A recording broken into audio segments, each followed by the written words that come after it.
Bismillahirrahmanirrahim, dear students. Assalamu alaikum. Welcome you in English class. We have lecture number 4 today. In the last lecture, we did the paraphrasing. We solved the question of paraphrasing, and today we have the relating to these stanzas, the questions on page number 84. Today we will learn about the page number 84, 85, 86, and 87. So on page number 87, definitely you will notice that underline the words and phrases that depict their clear imagery in the poem. Dear students, we have a figure of speech. Figure of speech we have been using in the poem sometimes.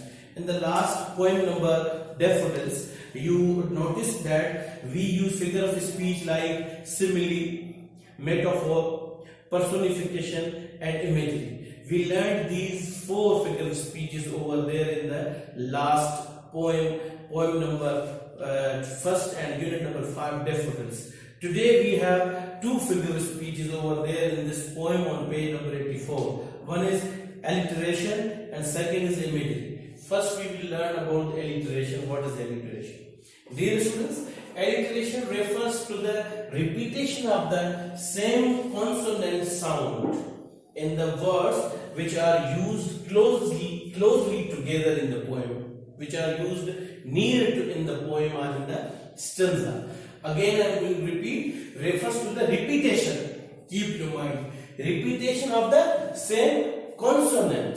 Dear students, as you are well aware about the consonant, we have in 26 alphabets, we have 5 vowels, A, E, I, O, U. These are the 5 vowels. Rest of we have a 21 consonant over here. So he is talking about the alliteration, refers to the repetition of the same consonant sound in words which are used closely together. If you will look at your book, we have example over there about same, like what the examples we have about examples. You can check over here in your book as well. First example is given over here, whose woods. If you will go in the stanza, first stanza is there, whose woods these are, I think I know. Now whose woods? Now look over there, whose woods. Now here what is W is used over here in first. Second is also W. Both are very near. This is called the alliteration. Whose woods? Yes, sorry. Whose woods? W H O. Yes. W H O S E.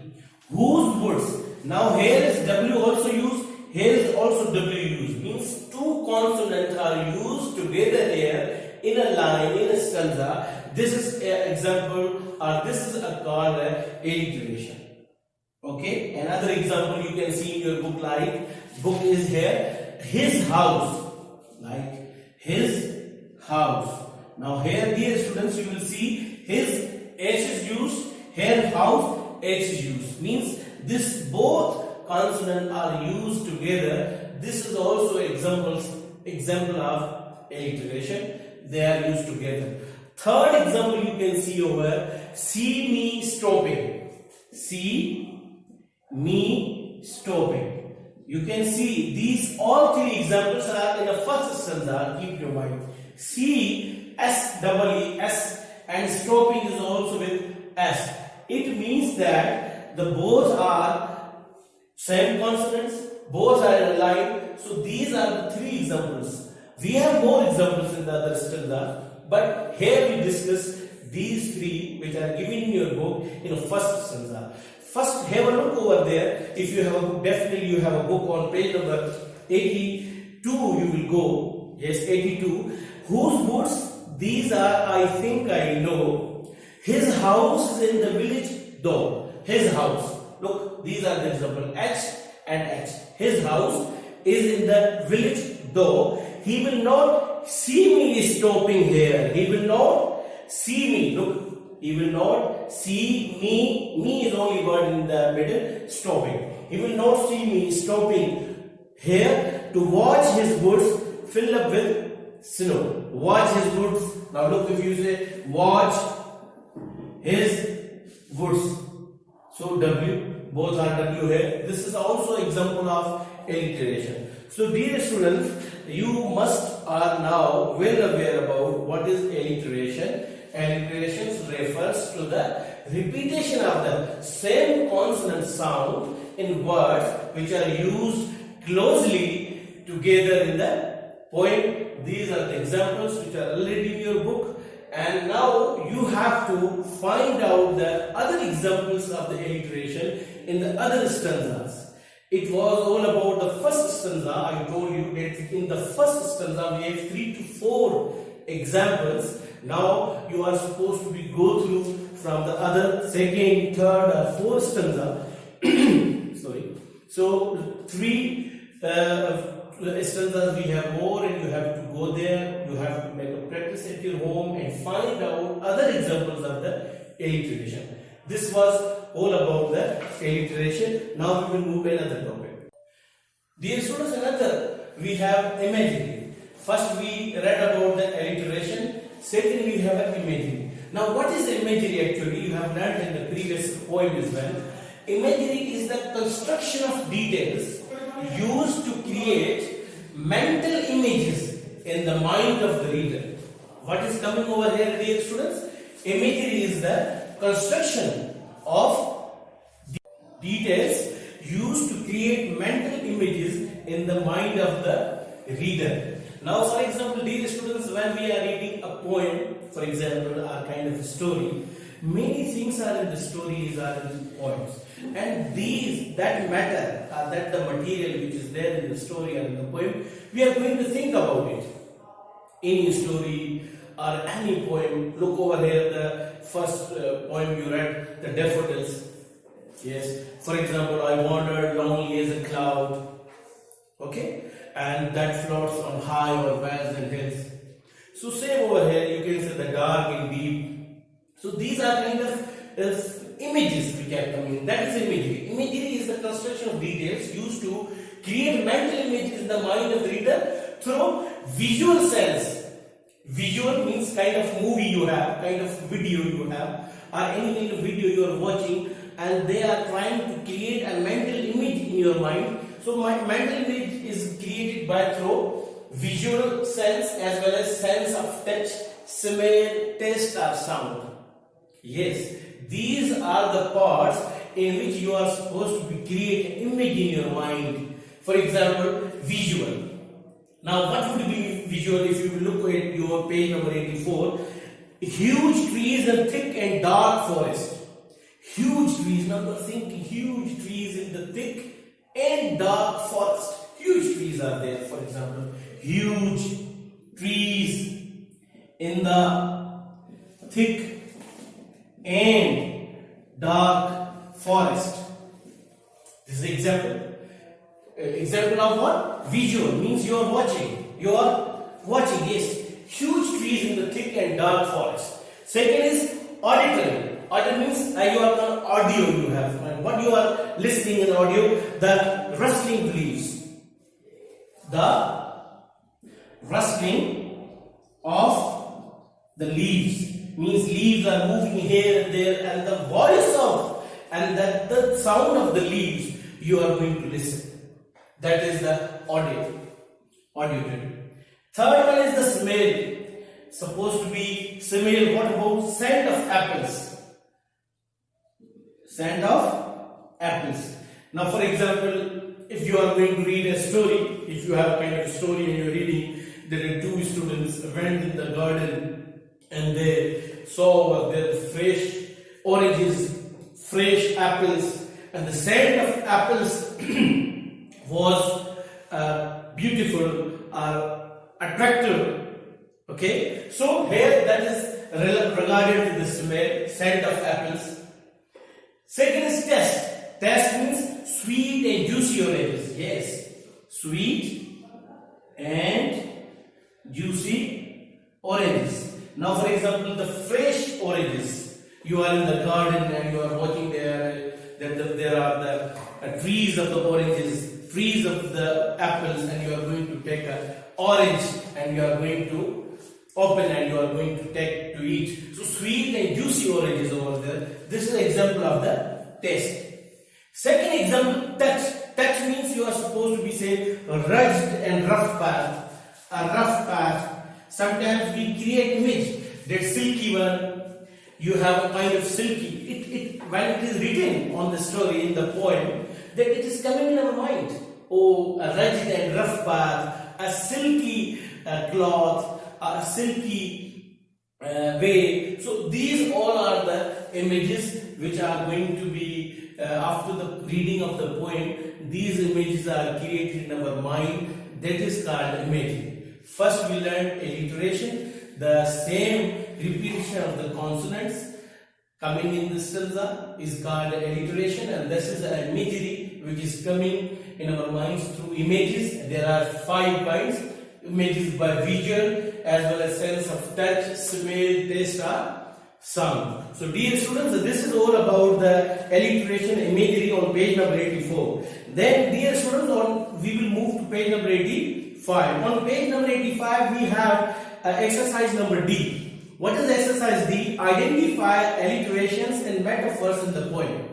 So this is your homework, that you have to find out the alliteration and metaphor in the poem. You know very well metaphor. Metaphor, what is metaphor? If you will recall your memory, that metaphor is that where if we write a comparison of two things, between two things, and we omit the like, is called a metaphor. For example, he proved a lion in the fight. He proved a lion in the fight.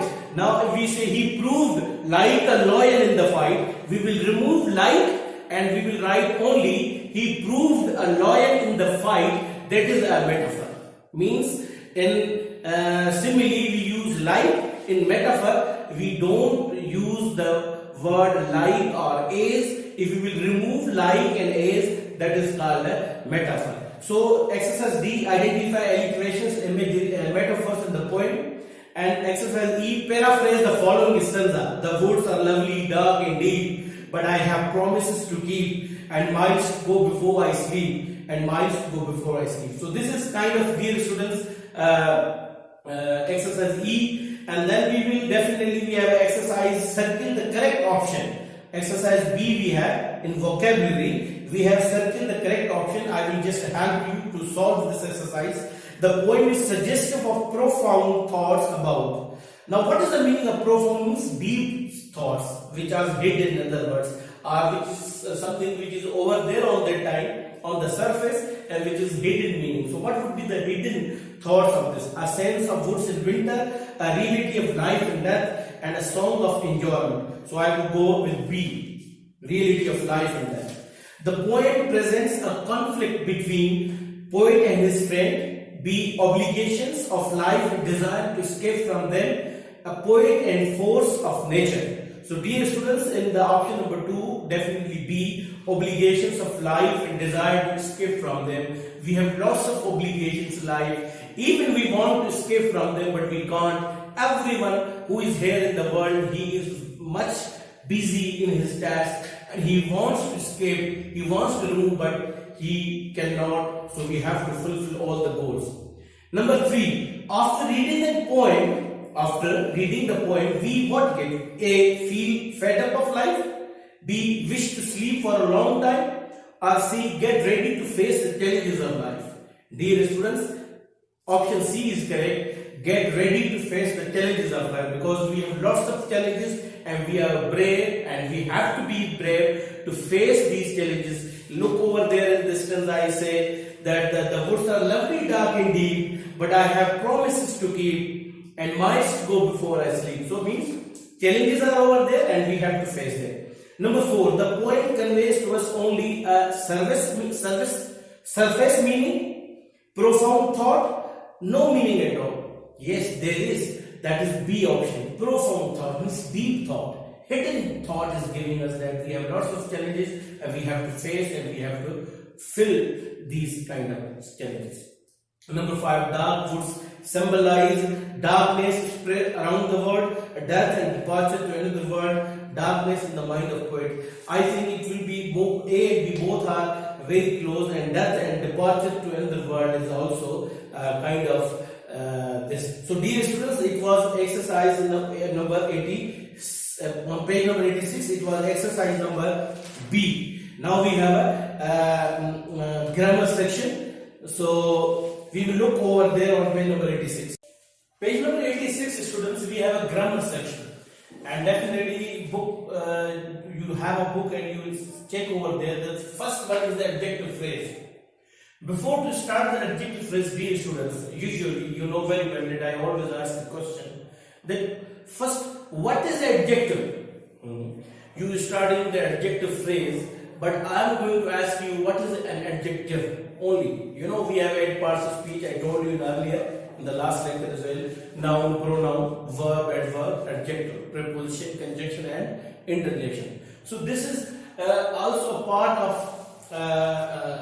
parts of speech like an adjective. What is an adjective? An adjective is a word. Yes, an adjective is a word which describes noun or a pronoun. Very good. Noun or pronoun. For example, we say. For example, we have. For example, he is a good boy. He is a good boy. Now here the good is an adjective telling more about he. He is a good boy. Okay,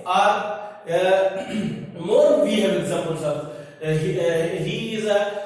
This is a beautiful picture. This is a beautiful painting. So beautiful is also example of an adjective, which is telling more about noun or a pronoun. He, we have a pronoun over here. So dear students, an adjective is a word which describes a noun or a pronoun. But again, here in our course on page number 86, we have example of adjective phrase. Now, definitely after the adjective, what is the adjective phrase? First, say, we are not doing, what is phrase? Who will tell me the phrase? Phrase is a group of words which does not give a complete sense. Yes, phrase is a group of words which does not give complete sense. It's a group of words. Group of words means 2 words, more than 1, 2, 3, 4, but they are not giving any example, any sense. Yes, not any meaning. I will give you the example of the phrase. For example, in the room. This is phrase, in the room. If I say in the room, so you say, what is in the room? Means sense is not complete. On the table. On the table. What is on the table? You don't know. So means this is called a phrase. A phrase is a group of words which does not give complete sense. They are not giving complete meaning. Our sense is not complete. So here we say this is a phrase. But now we are talking about adjective phrase. Now what is the definition of adjective phrase? Adjective, yes, definition is written on your page. An adjective phrase is group of words which works as an adjective. Yes, an adjective phrase is a group of words that does the work of an adjective. Now he is saying the work of an adjective. And what I told you, the work of adjective? What is the work of adjective? What is the function of adjective?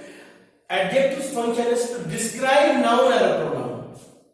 Yes, in other words, we can say an adjective is a describing word. So it describes, it tells more about the noun or a pronoun. So it means that adjective phrase also describes noun or a pronoun, or it tells more about noun or a pronoun. Same as the adjective is working, same the adjective phrase will function.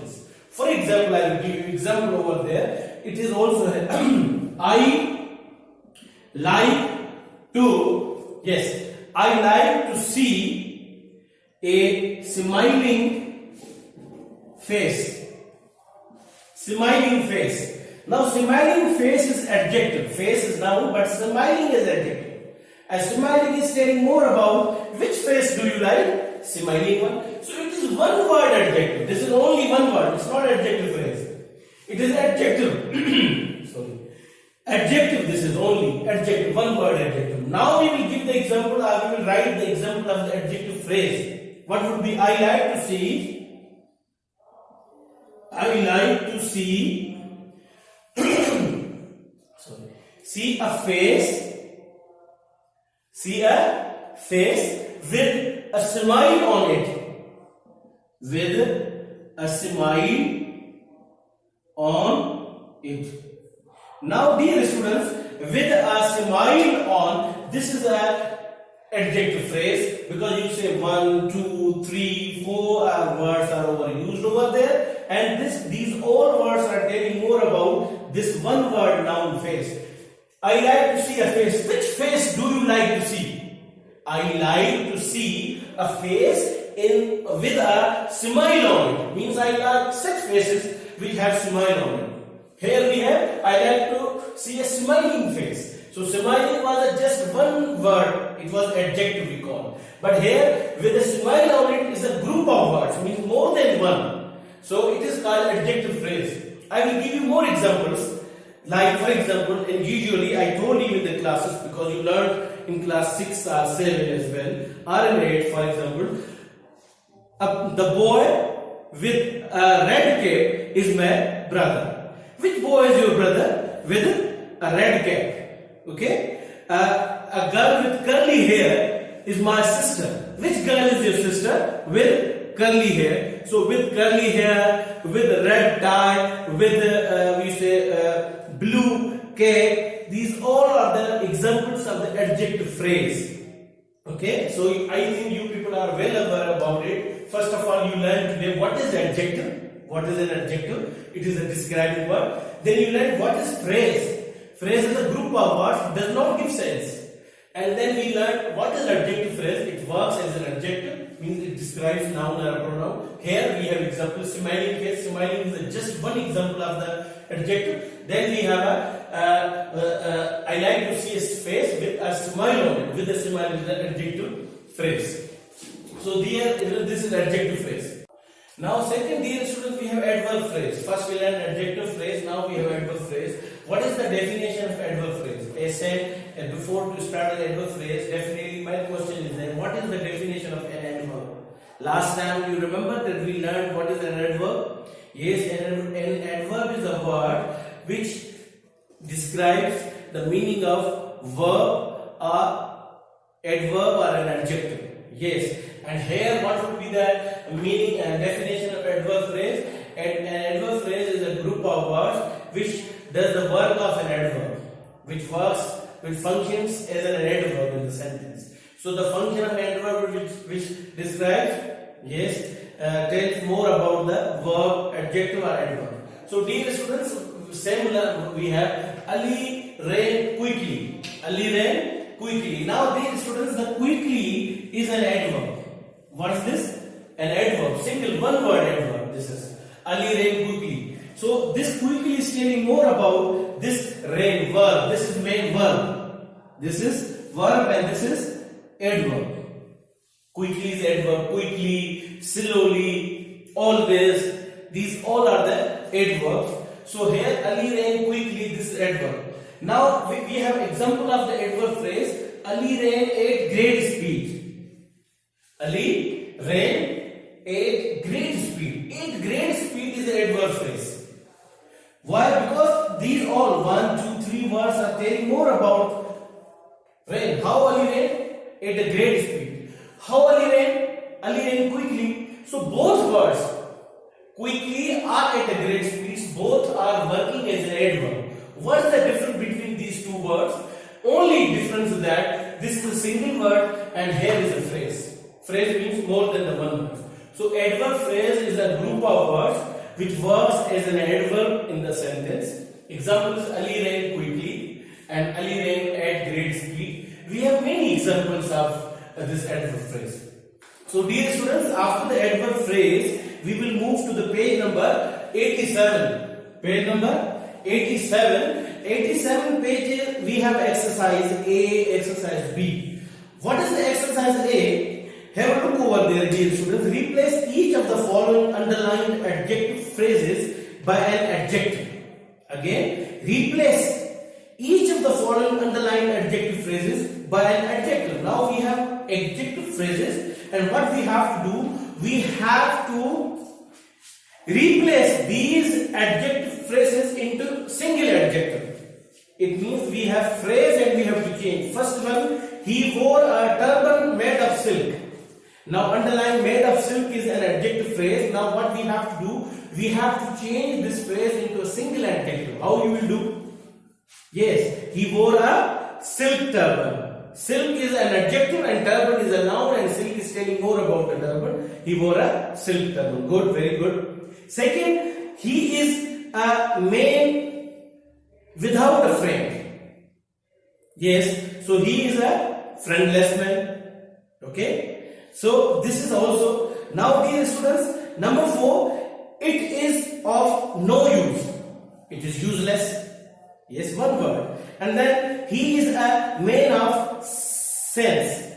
He is a sensible man. So man of sense is a phrase, and we changed it in a sensible man. Sensible is an adjective and telling more about the man noun. He is a sensible man.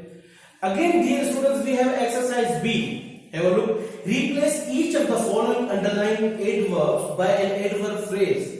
Now here what we have to do, adverbs are given and we have to change them in adverb phrase. Means one adverb is given over here, and now we have to change these in adverb phrases. Means more than. As I told you, one adverb is Ali ran quickly. Now how in quickly? The word quickly is only adverb. Now what we have to do, we have to write adverb phrase like Ali ran 8 grade speed. Now 8 grade speed is adverb phrase.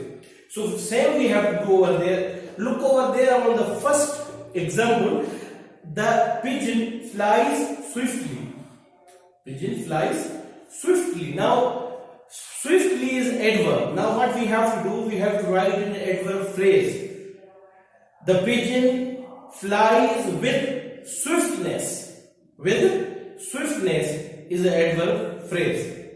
Second example, dear students, we have he tried hard. He tried hard means he tried with great effort. With great effort is an adverb phrase. Number 4, he spoke eloquently. Now what? He spoke in an eloquent manner. He spoke in an eloquent manner. In an eloquent manner is an adverb phrase. And the last, did Sarah behave well? Did Sarah behave well? Well is adverb over here, and now we have to change it in adverb phrase, and that would be, did Sarah behave in a good way? Yes, did Sarah behave in a good way? In a good way is adverb phrase. So these exercises, dear students, we have completed on page 87. The last exercise, make 3 sentences using adjective phrases and 3 sentences using adverb phrases. This is your homework. Do at home 3 examples of the adjective phrase, 3 examples of the adverb phrase, and this was the all about here. And try to write the summarize of the poem Stopping My Boots on a Snowy Evening. This was the unit number 8, dear students, and I tried my level best to make you understand in unit 8 about the paraphrasing, about the figure of speech, and then we also few words about the grammar, adverb phrase and adjective phrase. I tried my level best. This was the all about from the lecture number 4. See you again inshallah. Till then, Allah Hafiz.